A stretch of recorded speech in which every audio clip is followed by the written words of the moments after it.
C'est parce que j'avais des amis qui étaient déjà dans la filière et ils m'en ont parlé, donc ça m'a déjà de base intéressé. Et mon père est économiste, ça veut dire que j'ai un peu ça dans le sang, tout ce qui est gestion des chiffres, gestion d'entreprise, tout ça. Il a su me motiver à choisir cette filière plutôt que la bureautique. Non du tout, que vous soyez en économie ou en sciences sociales ou peu importe, les profs reprennent toutes les bases depuis le début de l'année.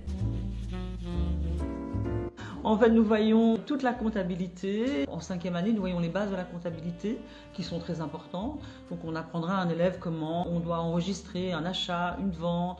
On va également passer beaucoup de temps sur la déclaration TVA, qui est un document très important. Et en 6e année, nous allons approfondir les notions qui ont été vues en 5e, où là, nous allons plutôt voir l'écriture de fin d'exercice, les amortissements, les provisions, les réductions de valeur, qui sont des notions techniquement un peu plus compliquées. Donc en fait, le cours est une progression.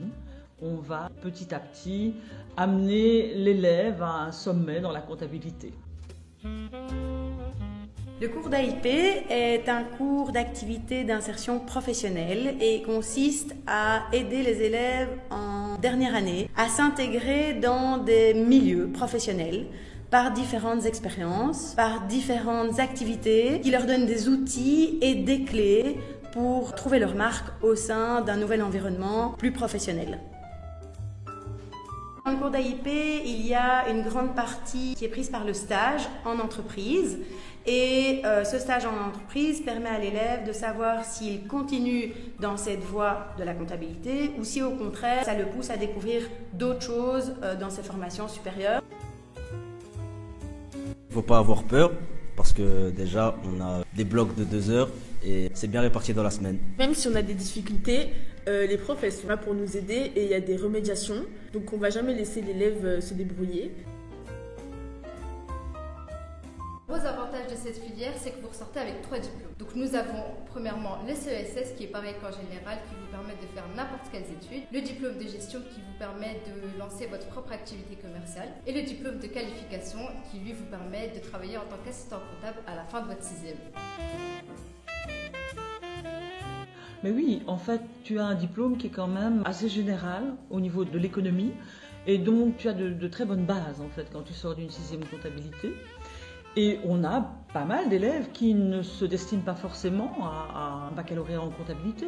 Tu peux aller faire du marketing, tu peux aller faire des études en ressources humaines. Il y a plein de débouchés qui s'offrent à toi. Outre le fait d'aller travailler, vous êtes prêt à faire des études de type cours. Et vous êtes d'ailleurs très bien formé pour ça à ma campagne.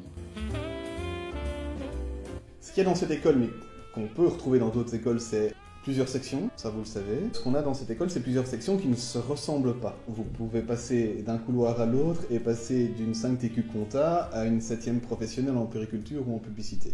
Et puis vous repassez un couloir et vous êtes en 5G espagnol. Et ça, c'est vrai que la plupart des écoles qui proposent toutes les options, enfin du général, du technique et du professionnel, proposent toutes ces options dans le même secteur. Dans le service aux personnes, ou en économie, ou en tourisme, ou en métier manuel. Mais ici, proposer des secteurs différents au sein d'une même école, c'est plutôt rare, je pense.